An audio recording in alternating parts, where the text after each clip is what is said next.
អាយុដំអភិសន្តិបណ្ឌិតសសុខាចាត់ទុកសិក្ខាសាលារួមគ្នារវាងក្រសួងមហាផ្ទៃនិងមុខងារសាធារណៈជាព្រឹត្តិការណ៍ថ្មីមួយក្នុងការលើកកម្ពស់សេវាសាធារណៈ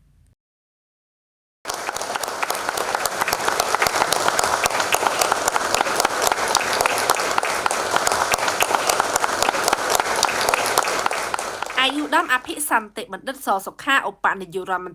ត្រីក្រសួងមហាផ្ទៃបានចាត់ទុកសិក្ខាសាលាចែករំលែកបទពិសោធន៍នៃការចូលរួមរបស់អាជ្ញាធរមូលដ្ឋានក្នុងការកសាងអង្គភាពផ្តល់សេវាសាធារណៈគំរូដែលរៀបចំឡើងរវាងក្រសួងមហាផ្ទៃនិងក្រសួងមុខងារសាធារណៈជាព្រឹត្តិការណ៍ថ្មីមួយជួយលើកកម្ពស់សេវាសាធារណៈនិងពង្រឹងការចូលរួមរបស់រដ្ឋបាលថ្នាក់ក្រោមជាតិនិងអាជ្ញាធរមានសមត្ថកិច្ចពាក់ព័ន្ធរួមគ្នាកសាងអង្គភាពផ្តល់សេវាសាធារណៈគំរូក្នុងវិស័យអប់រំនិងវិស័យសុខាភិបាលថ្លែងក្នុងឱកាសអញ្ជើញជាសហអធិបតីក្នុងពិធីបិទសិក្ខាសាលាអាយុដំហ៊ុនម៉ាណីឧបនាយករដ្ឋមន្ត្រីក្រសួងមុខងារសាធារណៈនិងជាប្រធានគណៈកម្មការវិតម្លៃអង្គភាពផ្តល់សេវាសាធារណៈថ្នាក់ជាតិនារសៀលថ្ងៃទី23ខែកក្កដាឆ្នាំ2026នៅទីស្តីការក្រសួងមហាផ្ទៃអាយុដំអភិសន្តិបណ្ឌិតបានវិតម្លៃខ្ពស់ចំពោះកិច្ចខិតខំប្រឹងប្រែងរបស់ថ្នាក់ដឹកនាំនិងក្រុមការងារបច្ចេកទេសនៃក្រសួងមុខងារសាធារណៈក្រសួងមហាផ្ទៃនិងលេខាធិការដ្ឋានកជអបដែលបានសហការគ្នាយ៉ាងល្អប្រសើរក្នុងការរៀបចំសិក្ខាសាលានេះឲ្យដំណើរការទៅដោយរលូនសម្រាប់លទ្ធផលប្រកបដោយផ្លែផ្កាស្របតាមគោលបំណងដែលបានគ្រោងទុកអាយុដំអភិសន្តិបណ្ឌិតបានកត់សម្គាល់ថាសិក្ខាសាលានេះឱកាសនេះ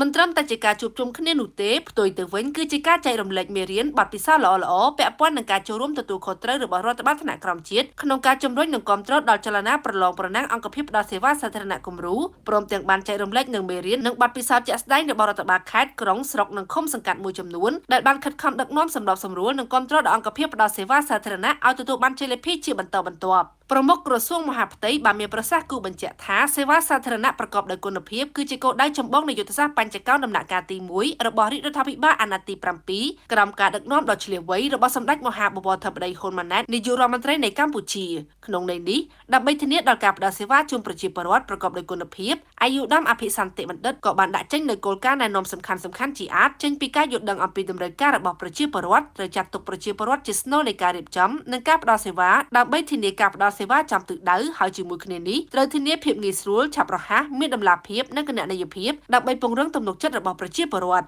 ឋប្រមុខក្រសួងមហាផ្ទៃបានបន្តណែនាំឲ្យអាជ្ញាធរបន្តបង្កបរិយាកាសនិងលក្ខណៈងាយស្រួលដល់ក្រុមជនងាយរងគ្រោះជាពិសេសស្ត្រីកុមារជនមានពិការភាពជនជាតិដើមភាគតិចនិងក្រុមជនងាយរងគ្រោះផ្សេងៗទៀតដើម្បីធានាលើកកម្ពស់បរិយាបន្ននិងសមធម៌សង្គមផ្ដល់សេវាប្រកបដោយសុចរិតភាពត្រឹមត្រូវនិងក្រមសីលធម៌វិជ្ជាជីវៈដើម្បីធានាដល់ការទប់ស្កាត់អំពើពុករលួយនិងត្រូវមានចូលរួមតាមដានត្រួតពិនិត្យពីប្រជាពលរដ្ឋដើម្បីធានាលើកកម្ពស់និងការលម្អគុណភាពសេវាដោយត្រូវផ្អែកលើមតិយោបល់និងការពេញចិត្តរបស់ប្រជាពលរដ្ឋគួររំលឹកថាមានប្រសាសន៍បើកសិក្ខាសាលានាព្រឹកថ្ងៃដដែលនេះអាយុដំហ៊ុនម៉ាណីឧបនាយករដ្ឋមន្ត្រីក្រសួងមុខងារសាធារណៈបានសង្កត់ធ្ងន់ថាអង្គភាពផ្តល់សេវាសាធារណៈគំរូក្នុងវិស័យអប់រំនិងសុខាភិបាលមិនមែនត្រឹមតែជាការប្រកួតប្រជែងយកជ័យលាភីប៉ុណ្ណោះទេប៉ុន្តែគឺជាយន្តការដ៏មានសារៈសំខាន់ក្នុងការលើកកម្ពស់គុណភាពនៃការផ្តល់សេវាជំរុញកិច្ចសហការជិតស្និទ្ធរវាងអាជ្ញាធរនិងគ្រឹះស្ថានផ្តល់សេវានិងធានាថាការផ្តល់សេវាជូនប្រជាពលរដ្ឋត្រូវបានធ្វើឡើងដោយតម្លាភាពប្រសិទ្ធភាពនិងភាពឆ្លើយតបទាន់ពេលវេលាស្របតាមទិសដៅនៃយុទ្ធសាស្ត្របញ្ចកោណដំណាក់កាលទី1របស់រាជរដ្ឋាភិបា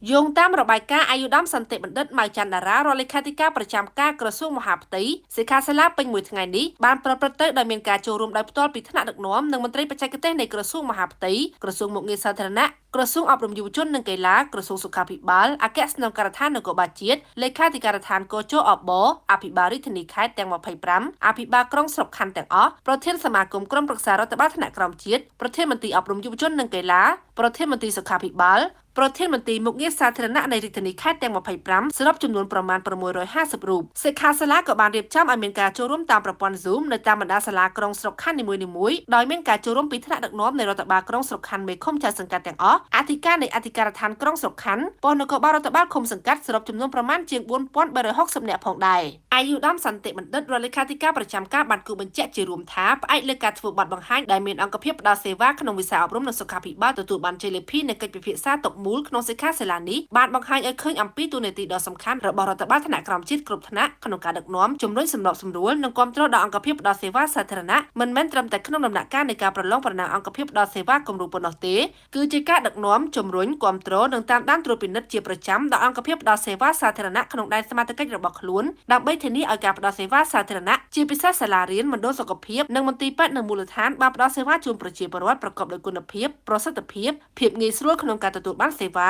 និងមានទំនុកចិត្តខ្ពស់ពីប្រជាពលរដ្ឋ